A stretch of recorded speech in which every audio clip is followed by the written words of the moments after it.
Jaisalmer railway station से लगभग 20 kilometre की दूरी पर अब हम एक हॉन्टेड विलेज को देखने आए हैं जिसका नाम है कुलधरा।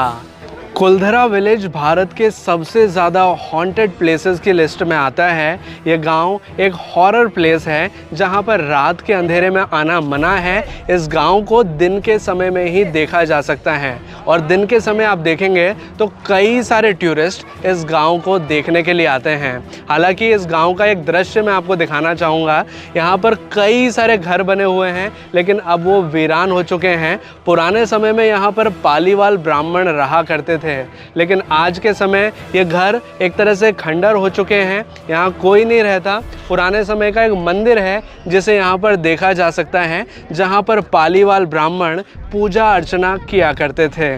कुलधरा गांव की एक प्रचलित कथा है जिसे मैं आपको सुनाना चाहूँगा।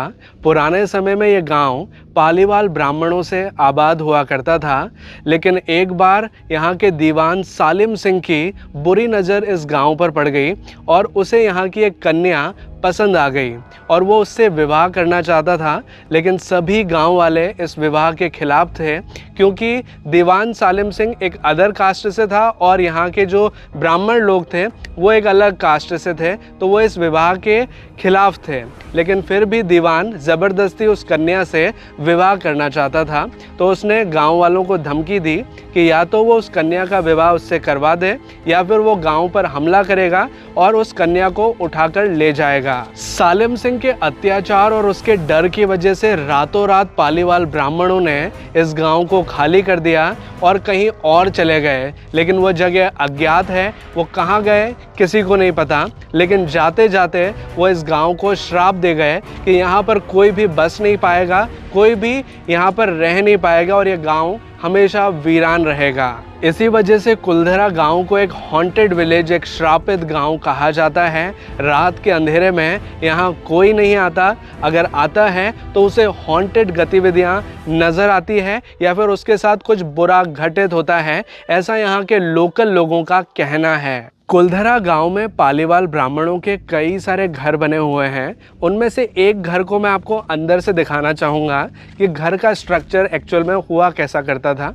यहाँ पर जैसे ही प्रवेश करते हैं एक बड़ा सा चौगान आता है और इस चौगान से अगर हम और अंदर जाते हैं तो रूम्स नज़र आते हैं जहाँ पर वो रहा करते थे।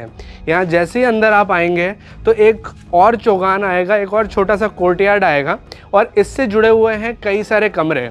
यहाँ पर देखेंगे एक कमरा यहाँ है, एक यहाँ है और एक यहाँ पर है। कुलधरा विलेज के अंदर अगर आप चाहें तो कहीं पर भी किसी भी घर में जाकर के फ़ोटोज़ क्लिक कर सकते हैं, लेकिन अगर आपको पूरे विलेज के साथ अच्छे से पिक्चर्स क्लिक कराने हैं तो आप किसी भी घर की छत पर आ जाइए और छत से आप देखेंगे तो एक हाइट आपको मिल जाएगी और यहाँ से दूर तक का गाँव का नज़ारा कैप्चर किया जा सकता है। कुलधरा विलेज को देखने का टिकट शुल्क लगता है 30 रुपीज़ पर पर्सन का। इसे दिन के समय आप कभी भी देखने आ सकते हैं लेकिन शाम को 6 बजे बाद यहाँ पर आना अलाउड नहीं होता। कुलधरा गांव एक अच्छा टूरिस्ट प्लेस है। इसे देखने में आपको 1 से 1.5 घंटे का समय लगेगा। कुलधरा गांव तक आप अपनी प्राइवेट कैब से आसानी से पहुंच सकते हैं। साथ ही अगर आप स्कूटी या बाइक रेंट पर लेते हैं तो उससे आसानी से पहुंचा जा सकता है और जैसलमेर से कुलधरा के लिए जीपें भी चलती हैं, तो उससे भी आप बहुत आसानी से कुलधरा तक पहुंच सकते हैं।